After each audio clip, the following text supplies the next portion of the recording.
សូមស្វាគមន៍មកកាន់ Channel គ្រូហើយឆ្លងយូរមកចង់ទៅកាន់តម្រងថ្ងៃទី19នេះខាងលោកគ្រូសំហាញលេខដែលលោកគ្រូដាក់ឲ្យសមាជិកចាក់ថ្ងៃទី18ម្សិលមិញបាទអញ្ចឹងស្រង់ថ្ងៃទី18ម្សិលមិញគឺប៉ោះ3ពីលេខលោកគ្រូឲ្យសមាជិក95បាទលទ្ធផលចំមកគឺប៉ោះ3គឺចេញ95ចំតែម្ដងមកចេញ95ចំតែម្ដងអញ្ចឹងគឺលេខរបស់គ្រូឲ្យសមាជិកក៏ដូចពុកម៉ែបងប្អូនបានឃើញអញ្ចឹងគឺឲ្យចំគឺមិនបាច់រងមិនបាច់គុំមិនបាច់រ៉ាប់ទេបាទហើយស្រាប់3លេខវិញប៉ោះ3លោកគ្រូឲ្យសមាជិក785បាទហើយលទ្ធផលចេញមកគឺប៉ោះ3គឺចេញ785ចំតែម្ដងអញ្ចឹងគឺដូចពុកម៉ែបងប្អូនបានឃើញអញ្ចឹងគឺលេខរបស់គ្រូបានចូលតាំងពីលេខប៉ោះ3ហើយនឹងចូល3លេខប៉ោះ3តែម្ដងបាទអញ្ចឹងសម្រាប់ពុកម៉ែបងប្អូនណាដែលចង់បានពីលេខប៉ោះ3និង3លេខប៉ោះ3ចាក់ទៅធានាត្រូវ 100% ថ្ងៃទី19នេះបាទគឺពុកម៉ែបងប្អូនអាចចូលជាសមាជិករបស់គ្រូដោយ free បានមកចូលរបៀបចូលជាសមាជិកដោយ free លក្ខខណ្ឌទី1គឺពុកម៉ែបងប្អូន share 2 ដងហើយនឹងឲ្យមេដៃវីដេអូគ្រូណាមួយមកបាទ share វីដេអូទាំង2ដងមកហើយឲ្យមេដៃលក្ខខណ្ឌទី2គឺមើលវីដេអូនឹងពីដើមដល់ចប់កុំសាកវីដេអូបាទមើលវីដេអូនឹងពីដើមដល់ចប់មកហើយលក្ខខណ្ឌទី3គឺ comment សុំចូលជាសមាជិកបាទ comment សុំចូលជាសមាជិកហើយលក្ខខណ្ឌចុងក្រោយគេហ្នឹងគឺឆាតមក page គ្រូហើយឆ្នោតយួនបាទឆាតមក page គ្រូហើយឆ្នោតយួនមក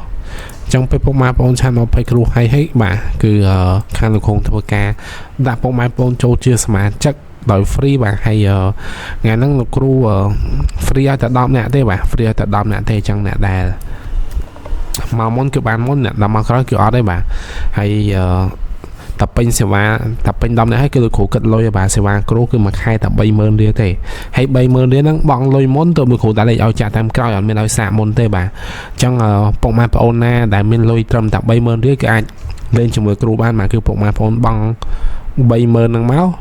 បាទខាងលោកគ្រូធ្វើការដាក់ពីលេខណា3លេខត្រឹងអានេះតែម្ដងហើយសម្រាប់ពុកម៉ែបងប្អូនណាដែលចង់បាន free គឺអាច share 2 ដងហើយនឹងឲ្យមេដៃហើយ comment សុំចូលជាសមាជិកបានហើយឆានមកភ័យគ្រូហើយឲ្យបានមុនគេមកតែពេញ10នាក់ហើយបាទគឺតើបង់ 30000 បាទហើយ 30000 ហ្នឹងបង់ម្ដងគឺបានលេខចាក់រយៈពេលមួយខែណោះបាទបានយូរមែនតើបាទតែ 30000 រៀលទេបានលេខមួយខែហើយលោកគ្រូដាក់ឲ្យម៉ោង 4 ក្រាស់ម៉ោង 1 កន្លះអញ្ចឹងអ្នកដែល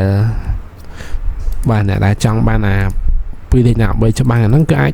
ធ្វើការបង់សេវា30000 រៀលបាទ 30000 រៀលគឺលោកគ្រូធ្វើការដាក់ជូនតែម្ដងបាទអូខេឥឡូវលោកគ្រូសូមបង្ហាញតម្រុយថ្ងៃទីបាទថ្ងៃទី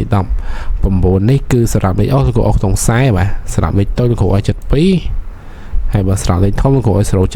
072ហើយសម្រាប់ពុកម៉ែបងប្អូនណាចង់បានលេខបញ្ជាក់ប៉ោះបញ្ជាក់ម៉ោងធានាចំបាទធានាត្រូវមិនបាច់រងមិនបាច់គុំមិនត្រឡប់ឯហ្នឹងបាទគឺពុកម៉ែបងប្អូនអាចធ្វើការបង់សេវា 30000 រៀលចូលជាសមាជិកពិសេសលោកគ្រូបានបាទគុណ